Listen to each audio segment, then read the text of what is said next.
you are. Wait, this is your first trip, so that should be double the excitement, right?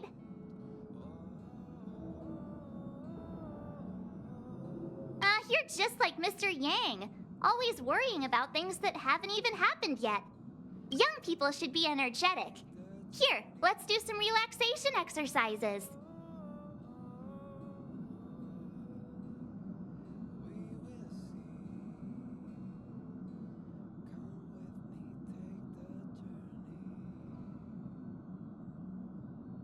The first step is to grab a hold of the root cause of your anxiety.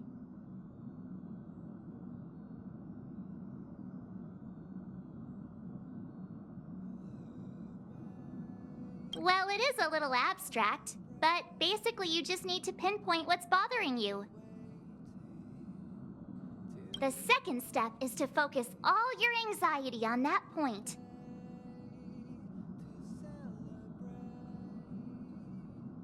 This is science! Don't get distracted.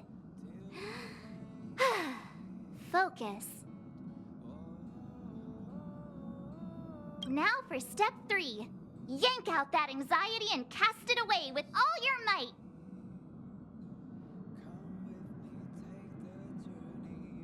That doesn't mean it won't work. The best method for relieving anxiety is the one that works, right?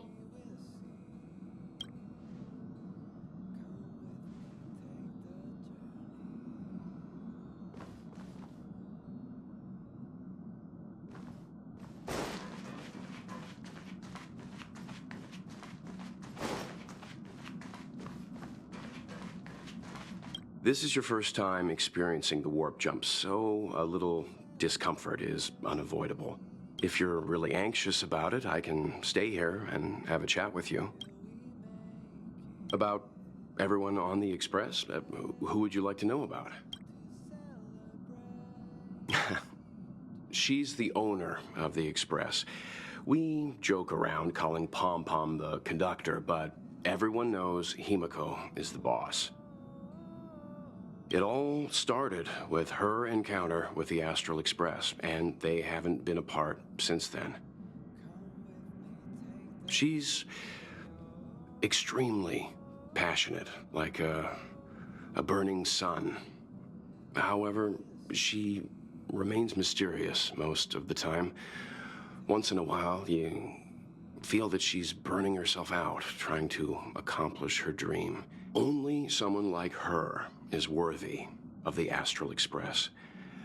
I think Himiko's vision of her whole life revolves around a very important dream. To be honest, I don't know when Pom Pom appeared. I think it was before I came to the Express. No, wait, maybe it was after. Pom Pom is like the spirit of the Astral Express. Whenever anyone on the Express needs help, they will appear immediately. It would be ill-advised to underestimate them. Pom Pom is terrifying when they get angry.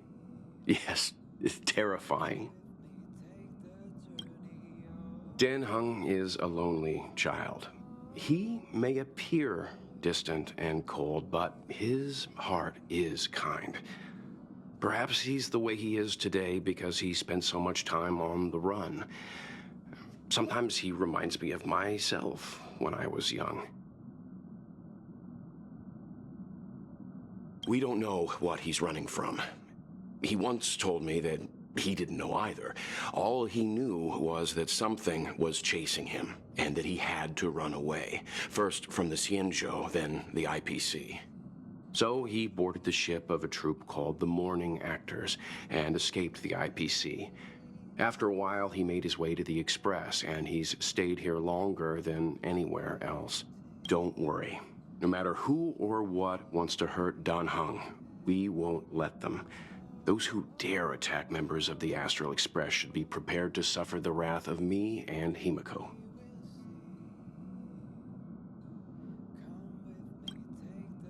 Did Himiko tell you about March 7th? She was trapped in ice, floating through space. We happened upon her and rescued her. It was a unique type of ice known as six-phased ice, a substance that adheres to imaginary law, meaning that external forces cannot change its form. Whoever sealed her inside the six-phased ice, no matter who it is, did so either to protect her or banish her. I believe she had been floating through space for some time. It's impossible to trace the origins of this phenomenon. When it's observed by humans, or should I say, once it begins to affect the physical world, it's already too late to reverse. It's like a sudden storm that appears on a calm ocean. This phenomenon causes the smooth journey through the expanse to be filled with dangers. The mechanism whereby this mutation and corrosion spreads is the stellarons. It promulgated rapidly, like cancer cells, so the Interastral Peace Corporation named it the cancer of all worlds.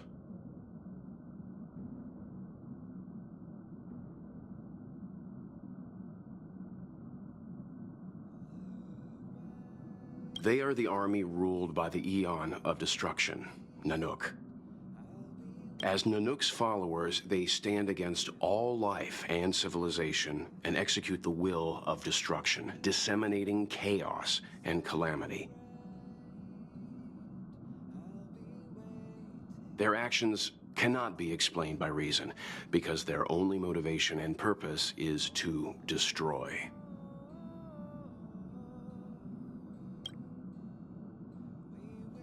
Fragmentums are a phenomenon of corrosion. The mainstream school of thought is that stellarons catalyzed the appearance of fragmentums. All matter and space that comes into contact with the fragmentum will be turned into fragmentum creations. However, you don't have to feel too burdened. At the very least, the current state of the stellaron in your body is very stable and will not cause distortion to the outside.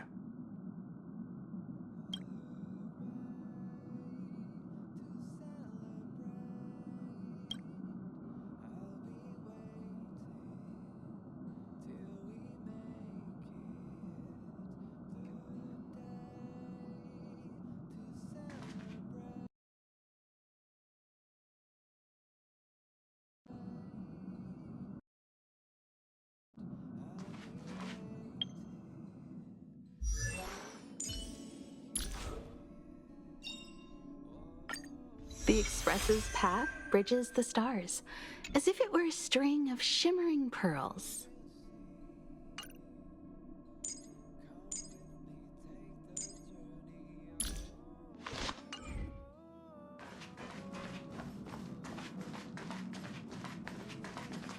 What's wrong?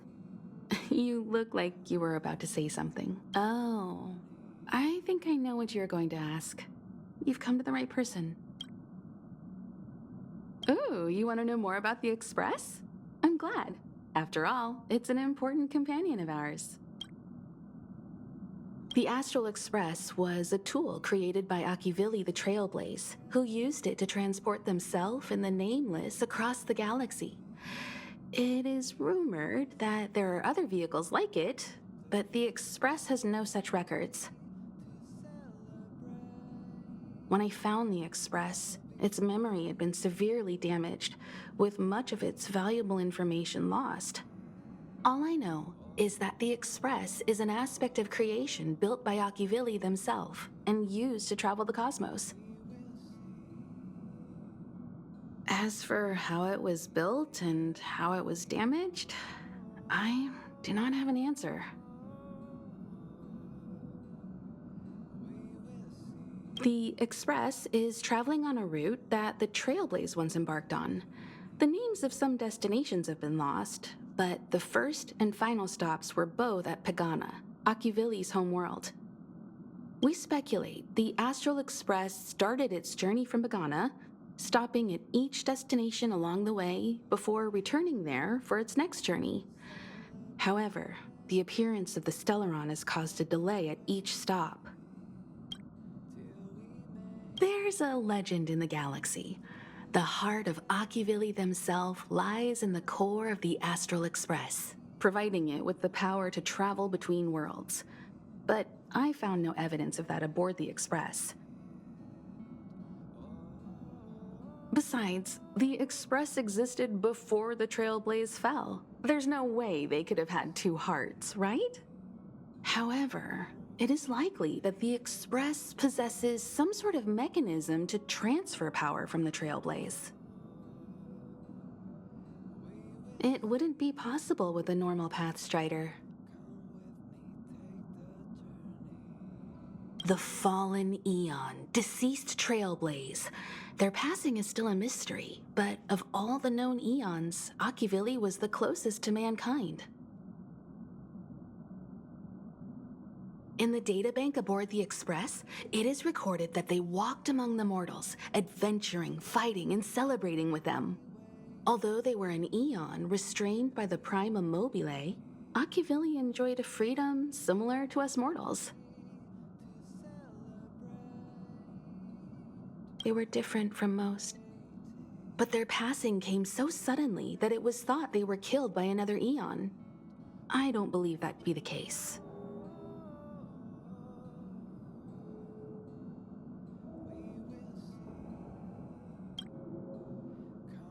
The galaxy is endlessly vast. I wouldn't know where to begin, especially when you ask me like that so suddenly.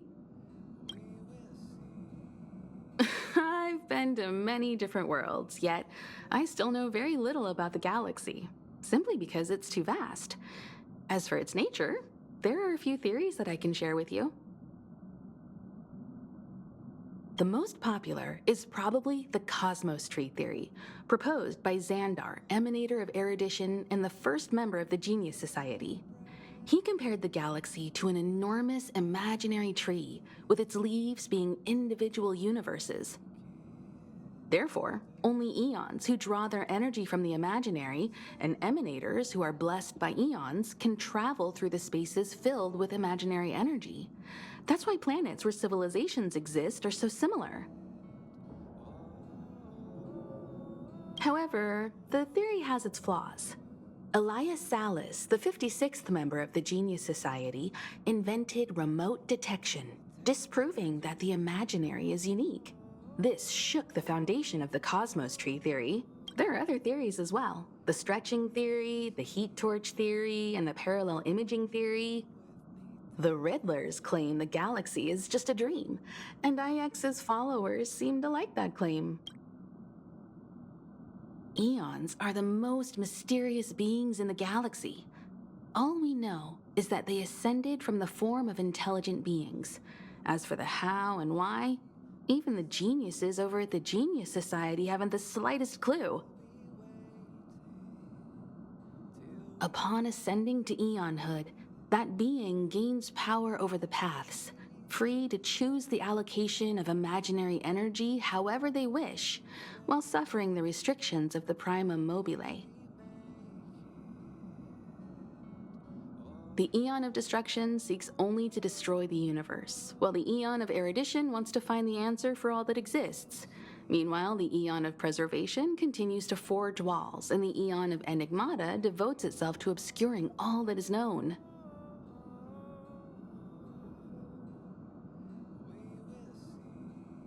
A cloud of mystery shrouds the Eons. I heard Madame Herta recruited a team to try and solve the mysteries about them.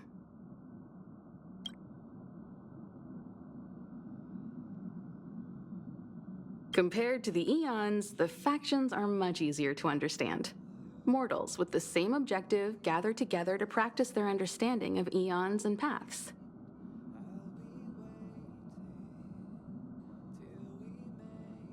Many Eons are unreachable, but the factions are close to us. After Akivili trailblazed across the galaxy, people became aware of the existence of other worlds. Gradually, more people started trying to use the power of the Eons to travel between worlds. The Interastral Peace Corporation is a good example. They worship Klapoth, the Aeon of Preservation, but somehow became the largest economic entity in the galaxy. Another example is the Genius Society. There are no shortages of eccentrics like Madame Herda who dedicate themselves to scientific research under the protection of the erudition. These factions possess the same power as us to voyage between worlds. It would be hard to travel through the galaxy without them.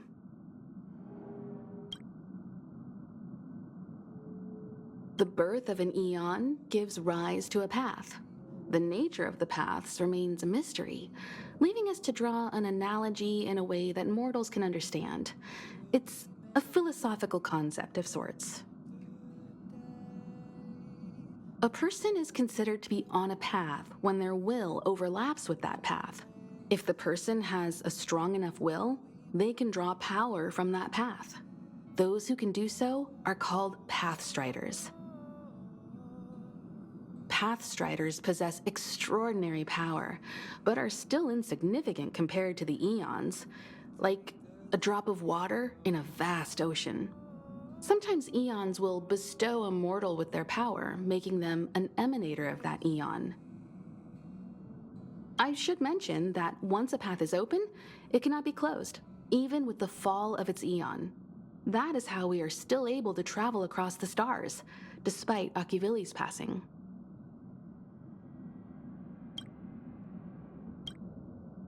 Trailblaze is our mission, and the source of strength that powers the Express to travel across the galaxy.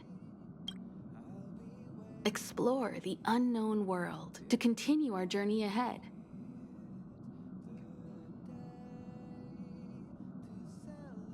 Understand the local culture and immerse ourselves within it. Establish a connection with the new world. Rejoice with it, and share in its fears. Connect worlds together, carving an endless path.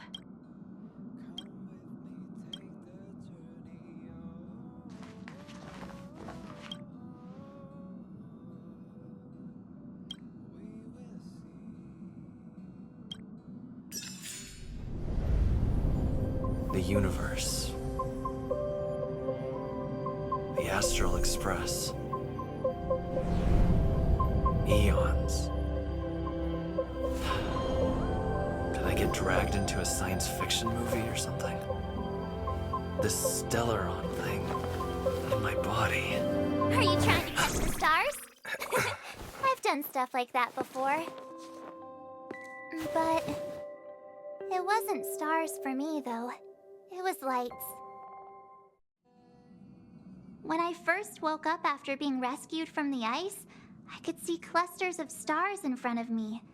I reached out for them automatically, but they turned out to be the carriage ceiling lights. The whole crew was watching me. It was pretty embarrassing. Uh-huh, like I was some kind of weird alien. I don't really blame them for being curious, though. They had no idea where I came from. You might not believe it, but before all this, I was stuck in a huge block of ice drifting through space. Himeko and Mr.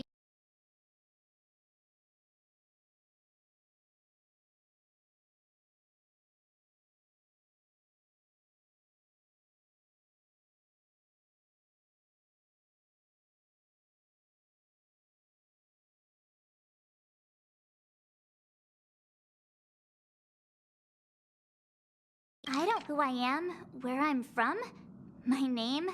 It's like everything was erased from my mind. March 7th was the day they found me, so it stuck. Ever since then, I've been hanging out on this train and following it to whatever destination it decides to stop at.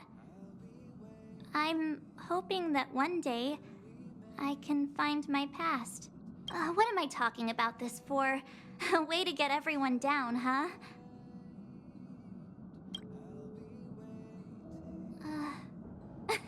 Cheer up! It's not every day someone gets to ride on the Astral Express. Ah, here comes the conductor. The Express has reached a safe distance from the space station. We'll be jumping in about 10 minutes. Return to your seats, please. Both of you! Things could get bumpy. Thanks, Pom Pom.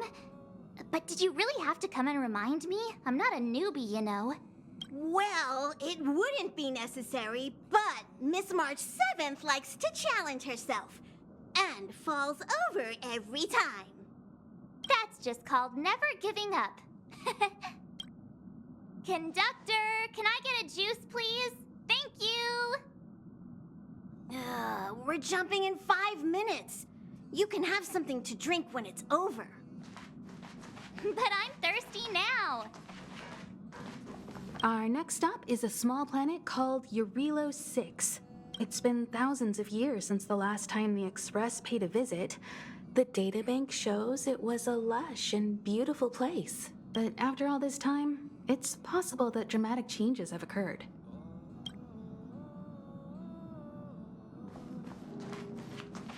Jumps are like this. They may feel novel the first few times, but you'll slowly get used to them after a few more. As for the mechanism, well, if you're interested, I'll explain it to you in detail when we have more time. For now, just sit and wait. Remember to close your eyes. It helps with the dizziness.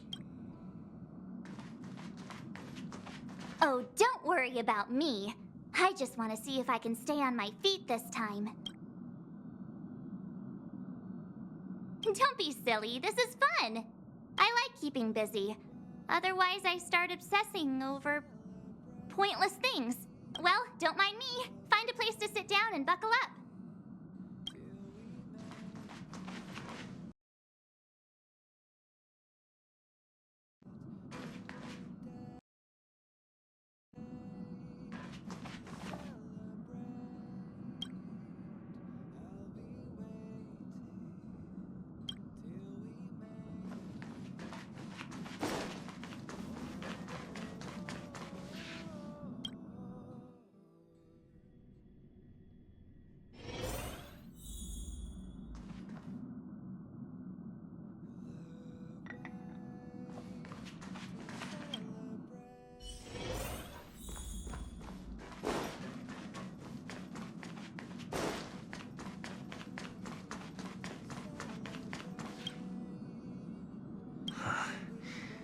Maybe Danhun locked in.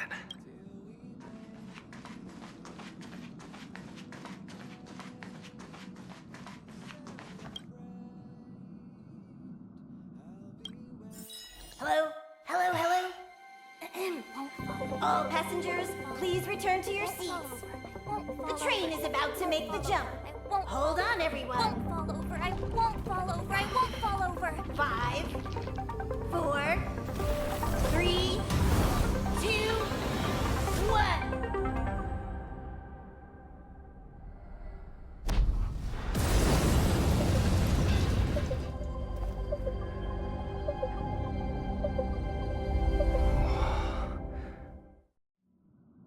After all those millennia, is this what Eurilo 6 has become? Uh-huh. So, that snowy planet is our destination this time? Yes. Looks like this trailblazing expedition won't be easy. Oh, spatial readout anomaly. Star Rail stability is down to 12%. Schedule alteration. 7-day stopover time extended indefinitely.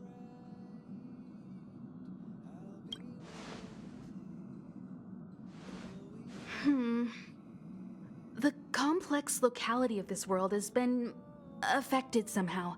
The Star Rail has been blocked off by something. Take an ordinary train as an example. It's like the tracks up ahead have suddenly snapped, and the way forward leads straight into a collapsing abyss. The only sensible thing to do.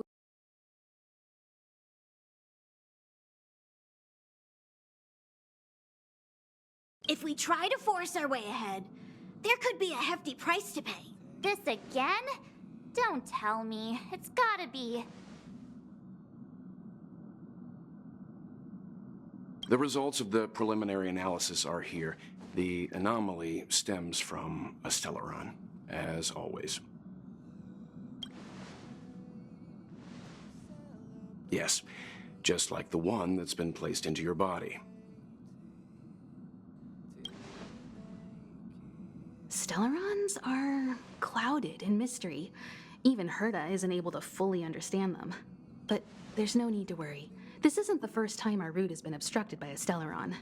Even if we don't know much about them, at least we know how to neutralize their influences. The only thing we can say for sure is that their arrival causes massive changes to civilizations and ecosystems. They also generate distortions in space, such as fragmentums. There must be an inextricable connection between the Stellaron we're dealing with here and Eurelos 6 becoming a frozen planet. Our current theory is that Stellarons are seeds of disaster, planted by a certain eon throughout the universe. We can't continue to trailblaze without removing the source of the disaster.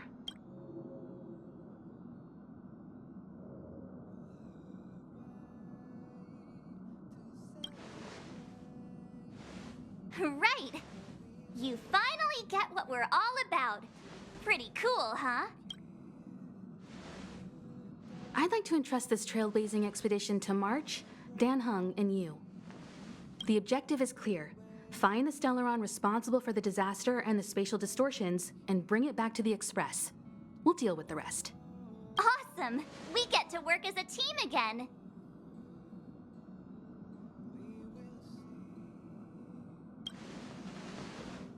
Hey, that's not the spirit. So it's still not our turn. I know you really want to go, but we should give the youngsters a chance to get out there on their own. It'll be a good opportunity for them to bond. March, if you two are ready, why not go and find Dan Heng? He's probably already started collating the ecological data and survey results for Eurelos 6. It's always good to know more about the destination before you start a journey.